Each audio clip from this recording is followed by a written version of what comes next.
United States into a war with Iran for a long time.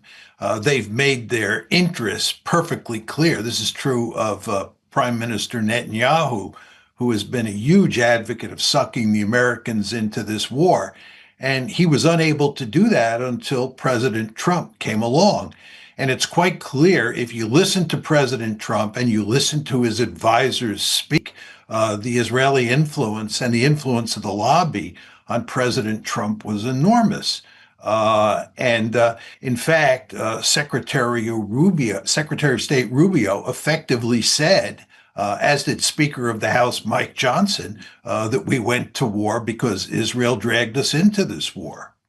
But critics say that this overstates Israel's influence over the United States while understating the United States' influence, which includes military dominance. That's one of the strategic interests, military dominance in the region, access to gas reserves and energy routes. The U.S. was also active in the Middle East long before the Israeli lobby became influential in U.S. politics. What do you say to that?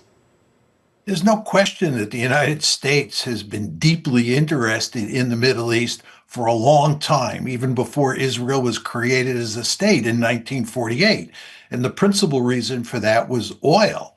But we're not going to war against Iran because of oil. We're not participating in the genocide against the Palestinians because of oil. This is being largely done as a result of Israel's influence in the United States, which is largely a function of the Israel lobby. The question you ask yourself is, if we had a national interest in supporting Israeli policies towards the Palestinians, towards Iran, towards Iraq, and so forth and so on, why would you need a lobby? Why would you need this lobby that by almost all accounts is by far the most powerful lobby in the history of the United States? Why do you need it if Israel is basically doing our bidding? The fact is you have this incredibly powerful lobby because it is not in the American national interest to support Israel in all sorts of its endeavors. There's no question that sometimes we have similar interests. Both the United States and Israel have a vested interest in preventing Iran from getting nuclear weapons. There's no question about that. But on all sorts of issues, like the Palestinian issue and like the question of attacking Iran, America's national interest is at odds with Israel's national interest. There's no way that Iran is a threat to the United States. It isn't. Now, the question you have to ask yourself is, what is the relationship between the United States and Israel going to look like moving forward, especially with regard to ending this war? It's quite clear that we're not going to win this war, that we're not going to cause regime change. And if anything, we're going to push Iran down the road to acquiring a nuclear weapon. And we may even be worse off once this war is over than we are now. And this is going to enrage the Israelis, and the Israelis are going to want to go back at Iran, and the United States is not going to want to do this again. So one can posit a scenario where U.S.-Israeli relations are frayed in serious ways at the end of this conflict. I can't say that will happen for sure. Who knows for sure how this war will end?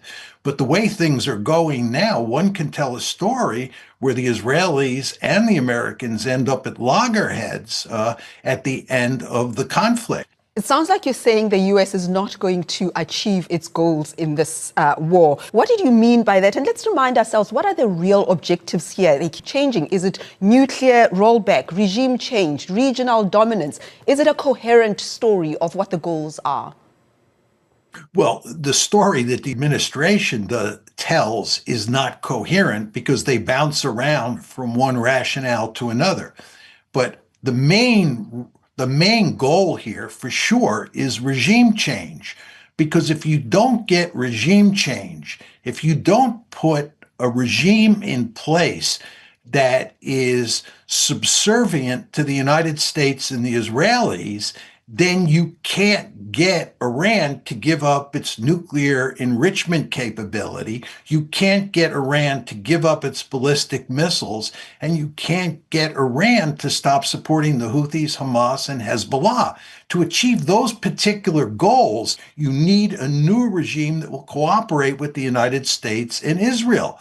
The administration thought that it could achieve that end, the end of regime change, by decapitating the regime early in the conflict. Well, it decapitated the regime, and the regime remains intact. Now it's punishing the Iranian population. It's hitting all sorts of targets across Iran. And you have to ask yourself whether or not you think this punishment campaign that's now in place is going to produce regime change.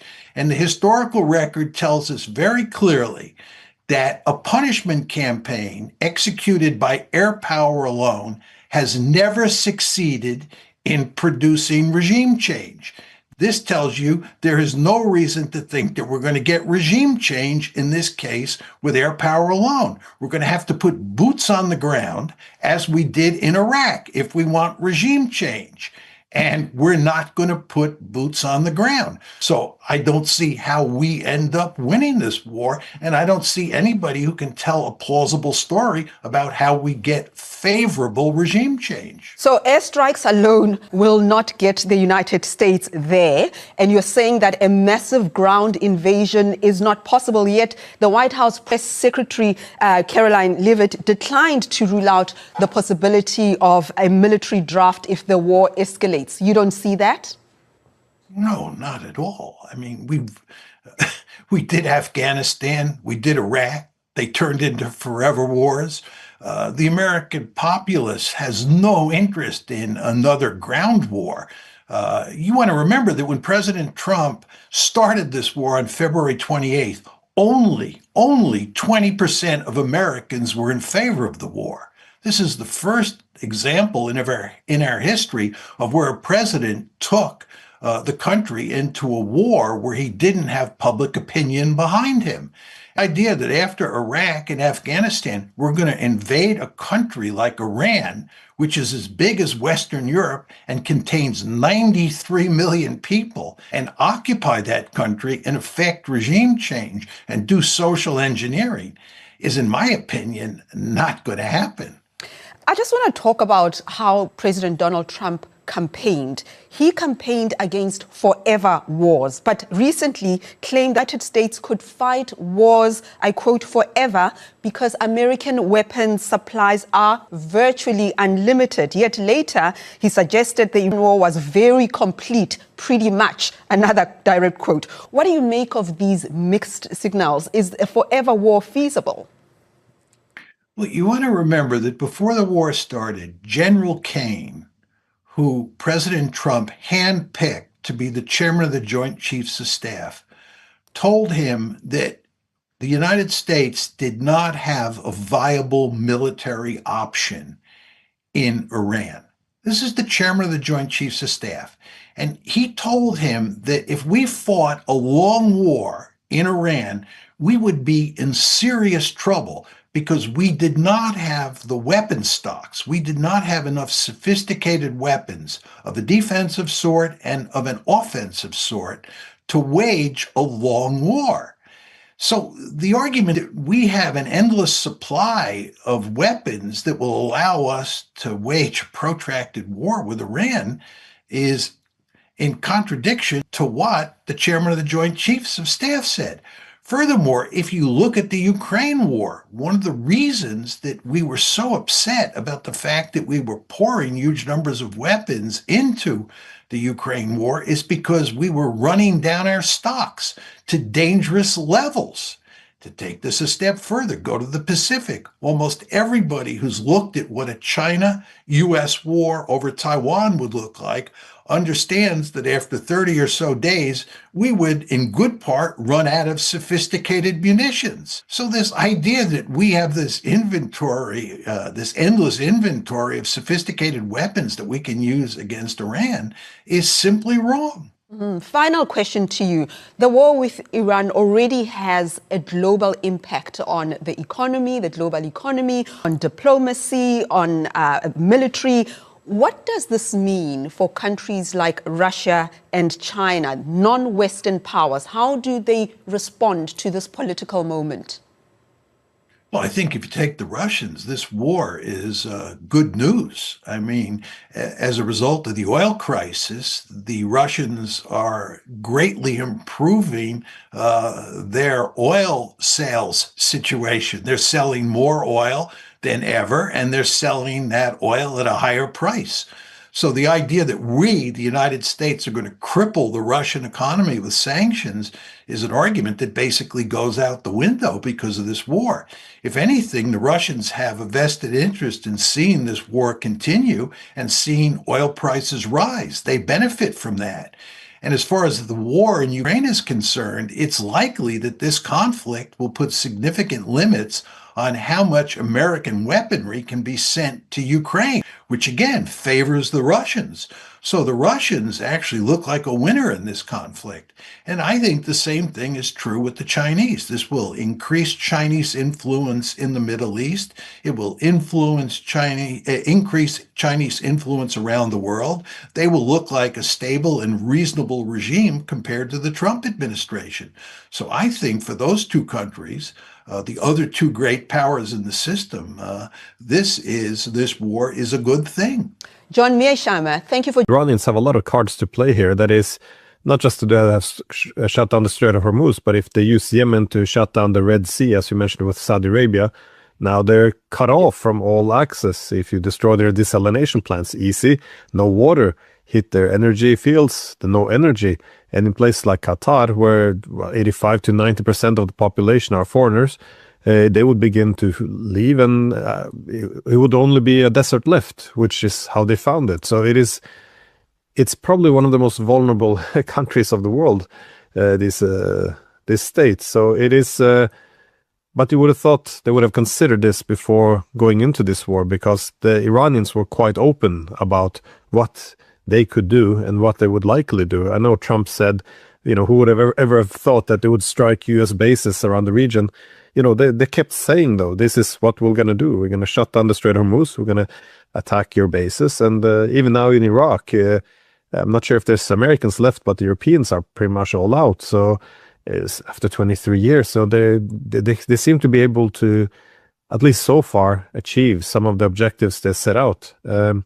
But you often made the point that in Ukraine, a political settlement is unlikely because the different sides, they're too far apart. There's nothing to agree on. But in this instance, though, even if this would only be Trump's opening position, demanding full unconditional surrender, the Iranians also have their own conditions, which makes it very difficult even for, Trump to declare victory and go home. So how do you see this playing out then? Is there any solution to this war at all? I mean, can Trump go home? Here's the problem, I think, Glenn. It's twofold. First of all, as you noted, the two sides are miles apart in terms of their demands, right? There's no bargaining space here. And of course, you and I have made this same argument regarding the Ukrainians and the West on one side and the Russians on the other side. There's just no bargaining space. The demands of each side are so at odds with the demands of the other side. You just kind of can't see how you get a deal. That's point number one. The second point I'd make is that if you're playing Iran's hand, you have no interest in cutting a deal now. You have huge leverage now for the reasons I described before. And the longer the war goes on, the more leverage you have. The longer the war goes on, the more desperate President Trump is going to get. He has to, the Titanic is heading toward the iceberg. And you have got to start changing course now. Otherwise, you're going to hit the iceberg. That's where we are. All you have to look is at is the yields on 10-year Treasury bonds in the United States, which many people view as being in a danger zone and in a situation where it's only going to get worse, right? This is really potentially disastrous, right? We have to do something to fix this problem. This is why President Trump said on Monday that he was not going to attack Iran that evening. Remember, he had promised that he was going to attack Monday evening. I think that was the 23rd, March 23rd. And the day of March 23rd in the morning, he called it off. And he said, I'll give him 5 days. And he's just said, now I'll give them 10 days. What's going on here? It would be suicidal for President Trump to launch an all-out attack on Iranian energy infrastructure. This would be nuts. Again, as I said before, we have a deep-seated interest in making sure there's as much Iranian oil out in global markets as possible. By the way, just parenthetically, there's all this talk about us conquering Karg Island, and people say, you want to understand that 90% of Iranian oil goes through Karg Island and we can conquer it. I don't think we can conquer it, but let's assume we conquer it. What are we going to do? Conquer Karg Island and cut off the flow of oil into global markets? We're not going to do that.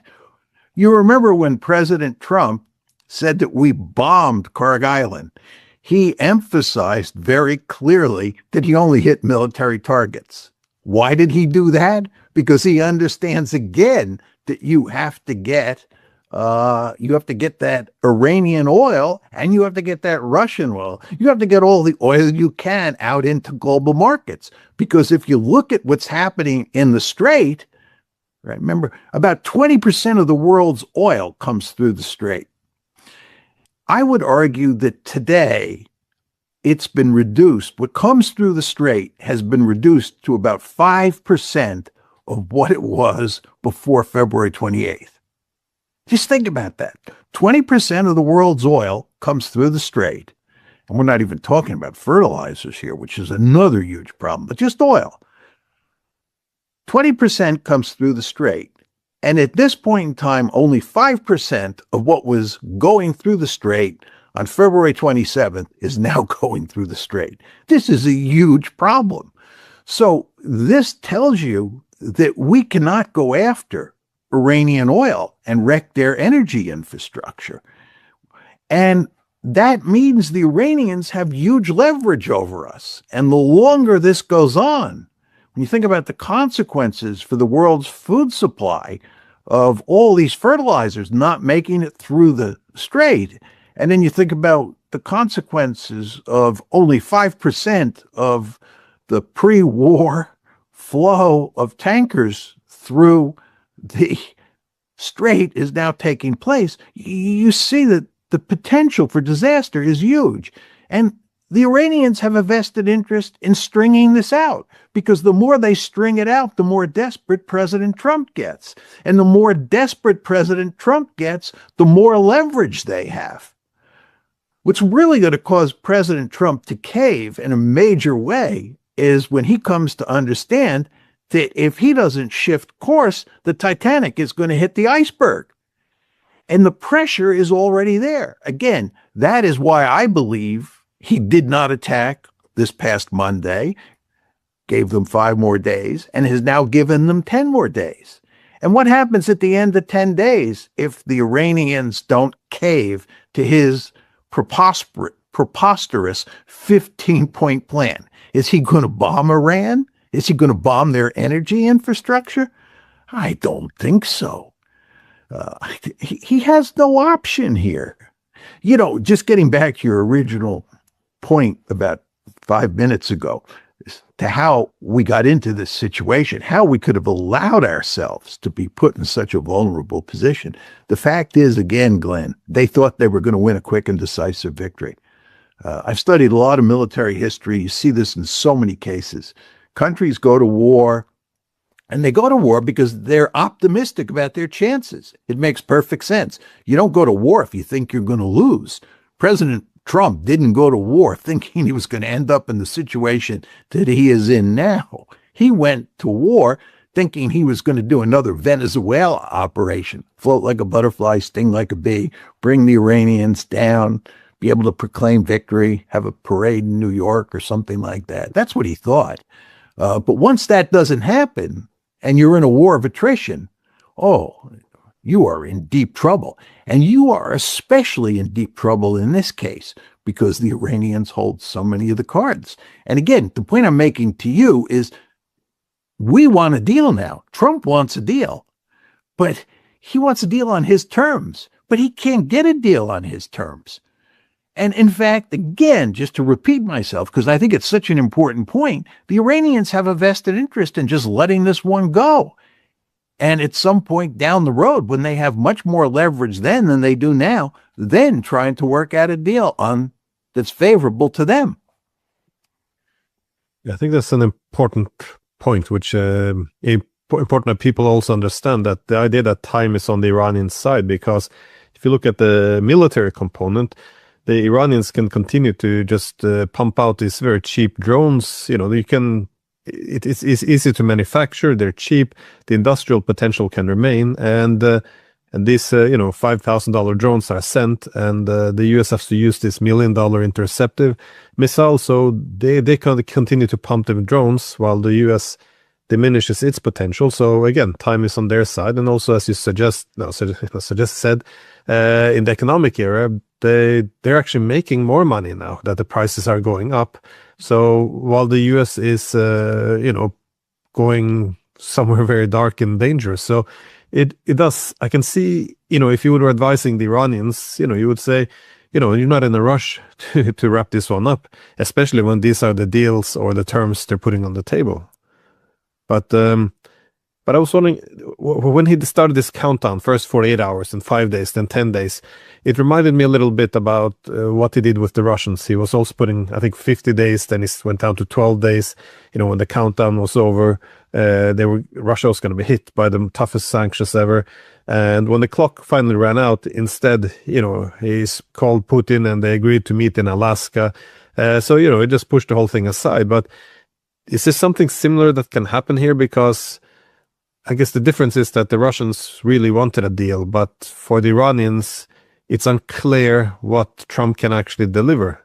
Because if they hold on to Hormuz, they can essentially put up a toll booth. They can get reparations from the Gulf states for this attack. They can demand that they expel the U.S. bases, which have already been, many of them, blown up, and they can even compel them to ditch the dollar in their energy trade. So, which links the U.S. financially to the region. So they can get everything they want with military means, which means Trump really has to have something else to offer if he wants to get them to the table.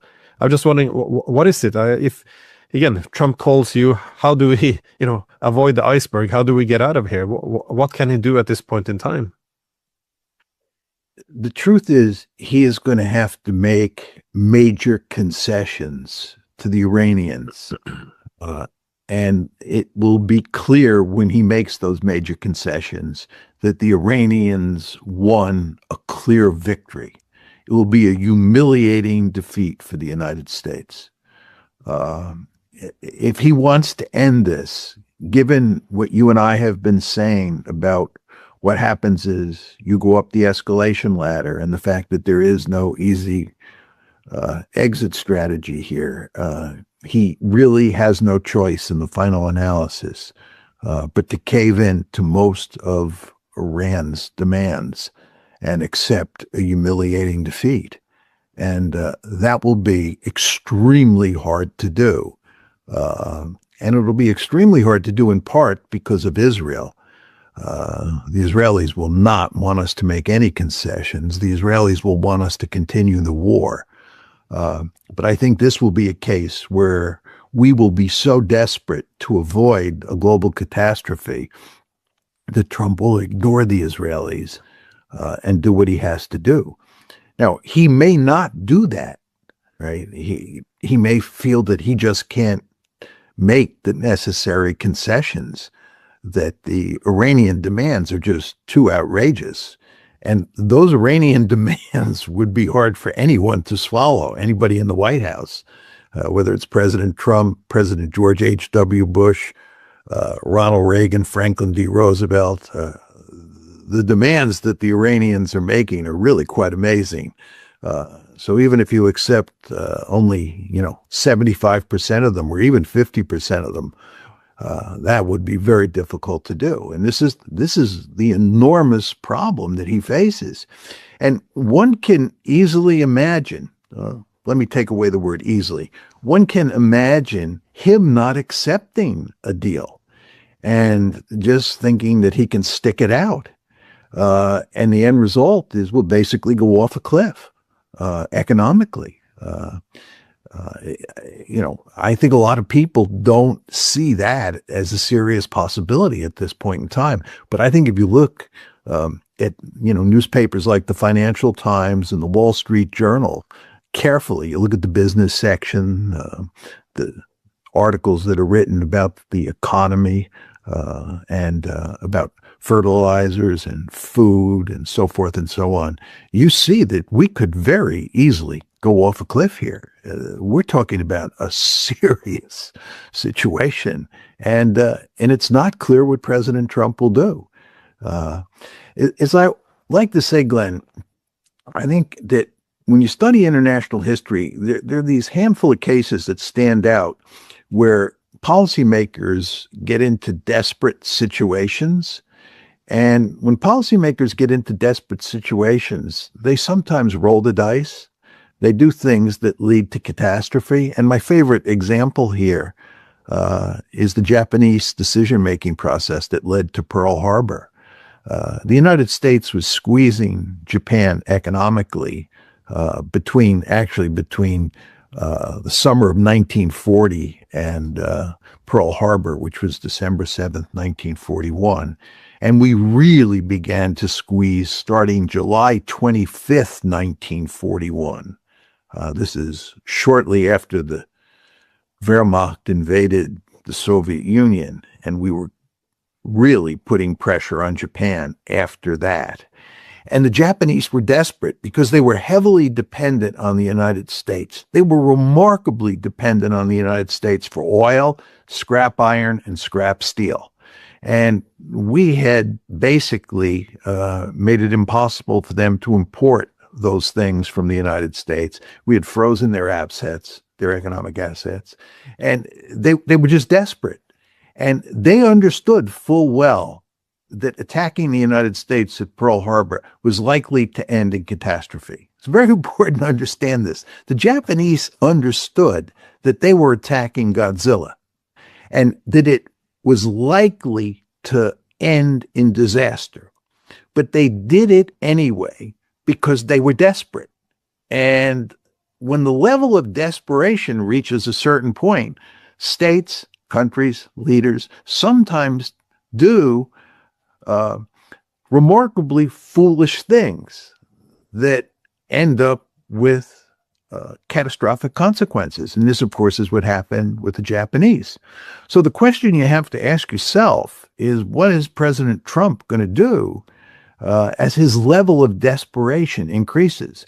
And by the way, you catch glimpses of how desperate he is on occasion when you sort of watch his body language and you watch what he's saying about the war against Iran. He understands full well that he's in deep trouble. And I'm sure his advisors are telling him that if we don't shut this one down, we could go off a cliff. His advisors, especially his economic advisors, are not fools. They understand what's going on here. And they're looking for an exit ramp, and they can't find one. And they understand full well that the Iranians are playing hardball with them. And I'm sure they understand full well that the Iranians have powerful cards to play. And what's happening, I'm sure, behind closed doors, I'm sure that behind closed doors, the level of desperation is increasing every day.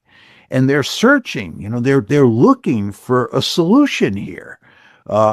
But as you and I were saying before, where is the solution? Where's the exit strategy? You know, a number of my friends who I talk to about this say what President Trump should do is declare victory and get out.